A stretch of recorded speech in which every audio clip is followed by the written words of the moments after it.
making great progress. We've got the doors all ready for assembly. So the next part of the assembly was to clad the fronts of the doors, and this video is all about that, getting us to the point where I can load the van and drive them out to site. So it was really good fun, quite an involved process, including oiling all of the tongues and the grooves.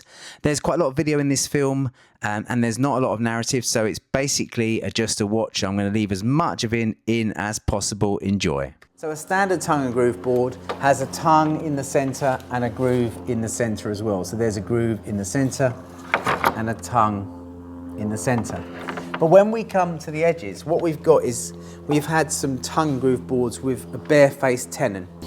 So the bare-faced tenon means it's flush on the back, and that allows us to go into the style of the door next to the face of the mid rails and the bottom rails, because these pass the mid rail and the bottom rail. It's a really nice detail.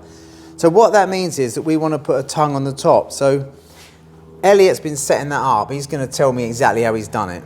So yeah, having the tenon means I can drop these, can drop the lower head out of the way and bring the top head down. Right. To create the tenon. So what I've done is I started off by offering one piece up anyway to line up the heights I wanted. Yeah.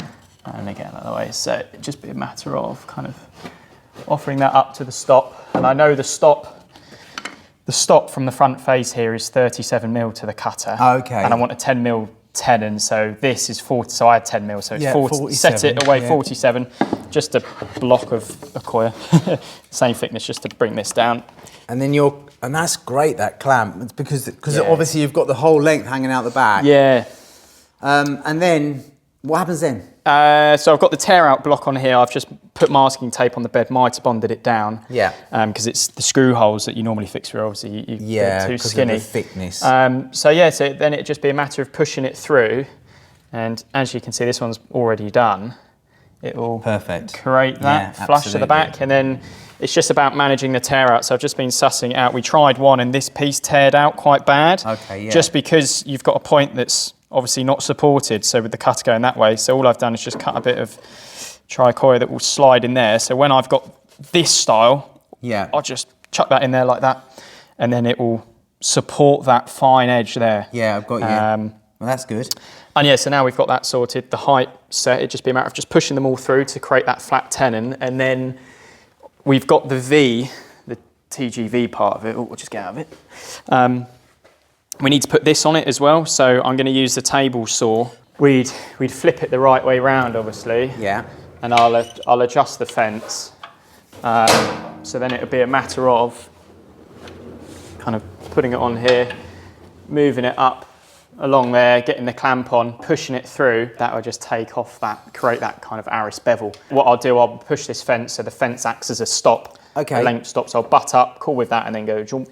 So once you've set all that up, the most time consuming bit is bringing the material to the machine. Yeah, and taking the material away. But unfortunately there's two of us, so it looks like I'll be doing all of that for you. Yeah. I'll be doing the holding and passing. Yeah, and then it just glide through like that, don't. Next one, bosh, and yeah, should look It's smooth. a really nice clean method that. So we've got quite a lot to do. We're going to get on with it. All of our cladding is ready, so we've sorted it all and we've done the ends, and the ends are quite tricky because it was a two-stage process. The first thing we had to do was cut the return bevel across here, and that was done on this big iTech saw, Elliott saw. We set the blade over at 45 degrees and we ran the material over the top, and that formed the cut which got us up to where we needed to be for a rebate. So if I look on the side here, that formed this cut coming through. Then I snapped out the little piece of timber that was there, and from there we took it over to the tenon machine, and the tenon machine removed the remainder of the stock to give us the tongue. So it's a two-step process, a lot of handling, and this is basically what the tongues look like basically. So before we fix all the cladding on the faces of the doors, I had to go round and put all of the braces in, actually secure them back. This is done by putting a secret screw in or a pocket hole screw, which is fantastic for a job like this. And that basically held all of the braces into the stiles and rails prior to putting on the cladding. Also, what's happening in the background is all of the cladding grooves and tongues and ends are all being oiled. We're using a UV protection oil. This is by Osmo, and we do all of the tongues and all of the grooves because they're exposed to the weather, so they're exposed to the rain and the sun, of course, and they all need to be done. If you do put the doors together dry, which means that you haven't coated anything, it's really difficult. In fact, it's impossible to coat the full tongues and grooves. So yes, that's the process. Quick pocket hole drill, a little bit tricky to hold them. Sometimes it's worth clamping them. Some of these pocket hole drill sort of templates or jigs come with a clamp as well. And then it's a matter of doing that onto the next thing, which is rounding off or taking all the arrises off of these frames before we put the cladding in.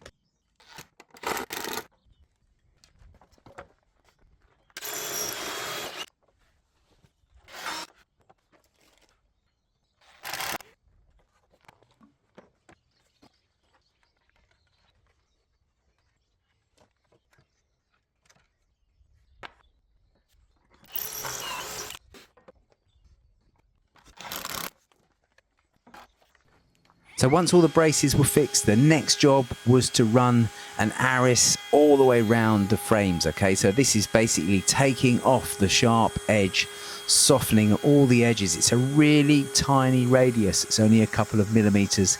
That's why you can't see much sawdust or chippings flying out of the router there.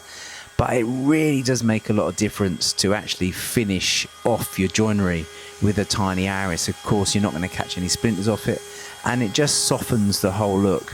So it's just a matter of running round. I've got to get a really good bearing guided router bit on there, and it's really important that you get good quality ones, because even the bearings, when they get hot, they can burn the sides of the timber. So the bearings need to be free spinning, not sticking to the cutter and spinning as well, because that's when they get hot and warm up.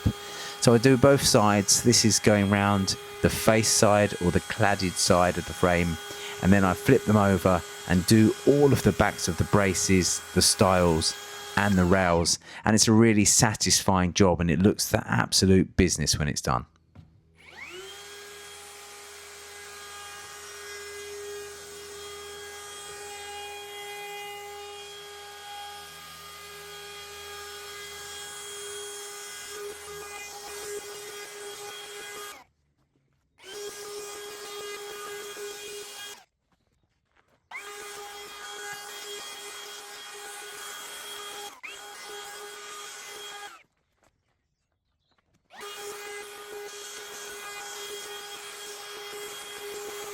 The other thing you might notice is that I've got as many frames or doors that I'm working on at the same time. So I'm currently working on 3. Once I get everything up to a certain stage, then I restack them all and start again. I think this process is super important. If you're doing any kind of production, if you stick with the process before you go on to the next one, instead of, what I'm trying to say is, don't sort of like do this and then clad one door, then start again, get the router back out, or pick the router back up. Try to do all of these processes in the same sequence, because you save so much time. And that's basically a little tip for you.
So once all that was done, it was a matter of actually cladding the doors.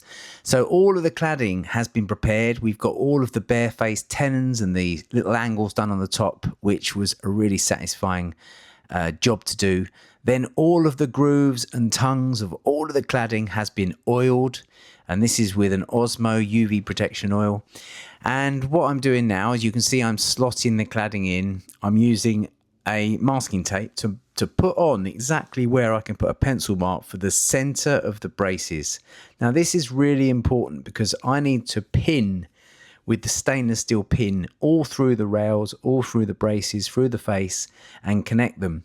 And by doing this and putting this masking tape on with some pencil marks, I can actually use a straight edge and keep my pins dead central of the brace, and also in a nice sort of straightish line, albeit they're really small 16 gauge pins and you don't really notice it. So the process is put the cladding in. The first one next to the rail on the other side, or the stile on the other side, has got the barefaced tongue and the barefaced end. Then I come through with my central cladding pieces, which are all the same, which has got a central tongue and a central groove. And then when I finish on the other side, back on the other stile, I've also got a piece of cladding with a barefaced tongue, which goes into the stile. And it's a really nice, neat thing to do. Once I've got all of the cladding in, I then spend a little bit of time evening them out. So it's really important when you do any kind of timber cladding that you allow for some expansion. These doors are going to take the elements, okay, and they're going to be oiled, of course, a couple of coats of UV protection oil, but it's inevitable that they're going to get rained on at some point, okay, and also they're going to dry out. So the moisture content of this European oak is fantastic once it's maintained. And with this particular oak, it's really quite good for external joinery. It's a little bit better than American white oak. It's a bit more durable. So once I've slotted in all of those pieces of cladding, before I fix them, I'm taking off the excess at the bottom. I'm using a small block of timber, it's about 18 millimeters, and I'm actually cutting all of the cladding long. And the reason for that is because when I get them out on site, I might shoot them in and adjust the height, which means I'll recut them. So for transport purposes and standing them up on site, I'm just going to leave them long. So I'm using a rail saw, which is absolutely perfect for this. It stops all the chipping. I've got a really good blade. They're called Ultimate Blades from Hilti, and they hardly chip out at all. And it's just a matter of taking those off. Once I've got those off, they're still not fixed. They're all pushed up tight. I'm then going to crouch down and look at the spacings, and I want about 1.5 millimeters to 2 millimeters between all the tongues and all the grooves. And that basically means that it allows them to expand and contract in the seasons, which is pretty inevitable. If you put them in too tight, then they get moisture, they're going to buckle out and they'll pull themselves off of the braces. And equally, if you create too much gap and they shrink, not so common in oak, but definitely in softwood, then they may even, you'll see right through the tongues and grooves. And as I mentioned earlier, you really don't glue anything now. The only thing that's glued on this are the stiles and rails, mortise and tenons.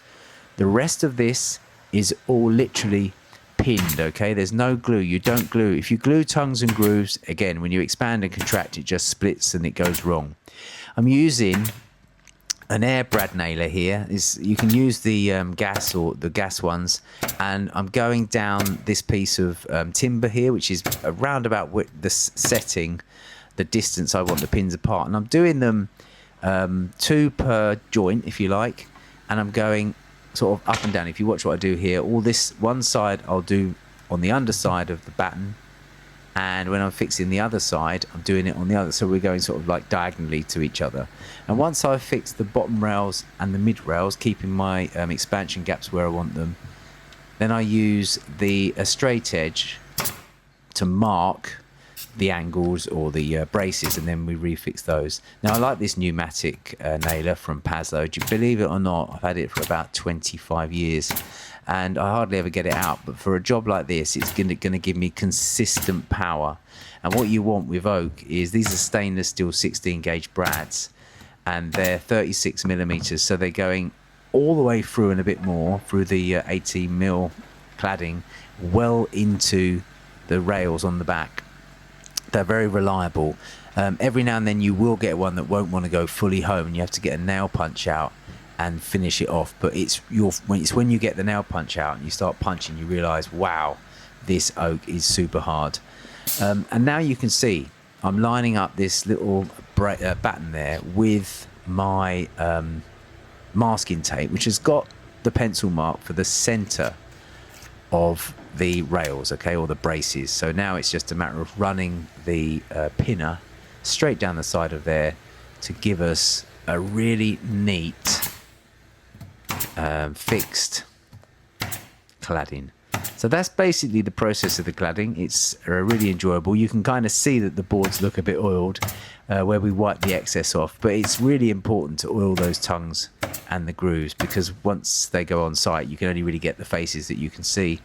So that's it. Now I'm pinning the last of these down those lines where you can see the pencil mark there, just keeping it off so the pins are actually central, a couple on each cladding board. And as I say, that's what locks everything together, keeps everything really nice and braced. Super enjoyable job, and you can see it didn't really take like that long. This is pretty much in real time now, so probably only taken me about 10 or 15 minutes. But like I said before, as much of this work as you can do together, the better. So you can see here I've got a pin which hasn't gone all the way home, so I'm having to get my pin punch out and just give it a little knock. And that's it. You can see I'm just going over and making sure. I think what happened there, as the compressor got to towards the end of that run, the plug had come out of the socket, so I was losing a lot of power there. So there you go. But once you've done that, you've pinned it and checked it, ready to move on to the next door, and that's pretty much the doors complete at that point.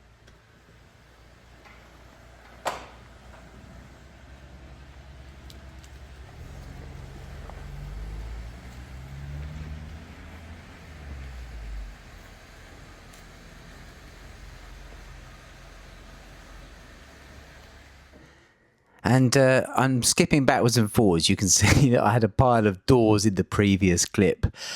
But obviously, I just pick and choose when it's best for me to film based on trying to get the job done. But what this is really quite important, okay? Storage of joinery is probably the most important thing that I can get across here, because it's no good making beautiful flat joinery and then just stacking it somewhere which is going to go into twist, okay? Because if you stack something badly, the chances are it could change shape.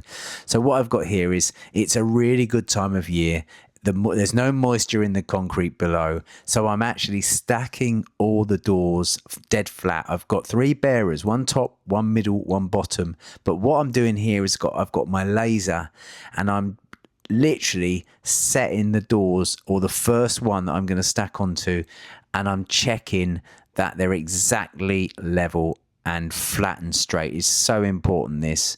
And by doing that, I can make sure that when I stack the rest of the doors on top of this one, they'll all stay nice and true. And I think that this is something I'd like to sort of get across on this video, that so many items of joinery, I often walk on sites and I think they're leaning up against one corner, they're in twist, and you got no chance. You know, you go and swing a door and it's in twist already, it's not going to hit the frame properly. So I would say that this is, as a takeaway from this video, it's no good making lovely joinery if you then can't look after it. And I see it with staircases. Often people bring a new staircase into a freshly plastered building and they leave it for a week before it's fitted. All that moisture goes into it and it all starts bending, and you go and try and put it together and everything's slightly expanded. The joints don't go together. So yeah, I would say make sure you try to stack everything flat, and also you know, make sure if you've got wet oil, just keep some timbers between the doors to let the air through, and then you're not going to go far wrong. Mate, it's all in the van. Yes, that's it, but it's yeah, it's all gone. It looks amazing, doesn't it? It looks almost look good, yeah, like some sort of carpentry and joinery art, doesn't it? So there are 8 doors. So we've got 4 pairs. There's our single doors up under there. These are all of the bridle joints for the frames. We've done everything there. All the door stops are over there. Yeah, it's been epic, hasn't it? Yeah, it's been good. I mean, I've really enjoyed it. It's been a long time since I've done any kind of machine shop joinery. We got it done, didn't we? Yeah, it was a bit gnarly at Flew. times working on all of these doors, wasn't it? You know, trying to make sure everything was keeping dry. And I had a quick workout, right? I reckon these are around about 60 kilos each. And there's about, well, we know that there's 10 doors there, 600 kilos. And there's this, I reckon I'm coming close to 700 kilos. This fan's payload is 980 kilos. So, yes, I'm not going to drive too far like this. I'm going to get it to site now. But yeah, it's gone really well, mate. I'm really chuffed. It's been super enjoyable.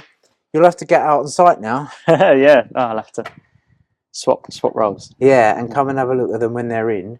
I'm sure there's some more bits and pieces to do up there. But in the meantime, Eddie and I will get down there and start doing some proper work now, won't we? Yeah, look great.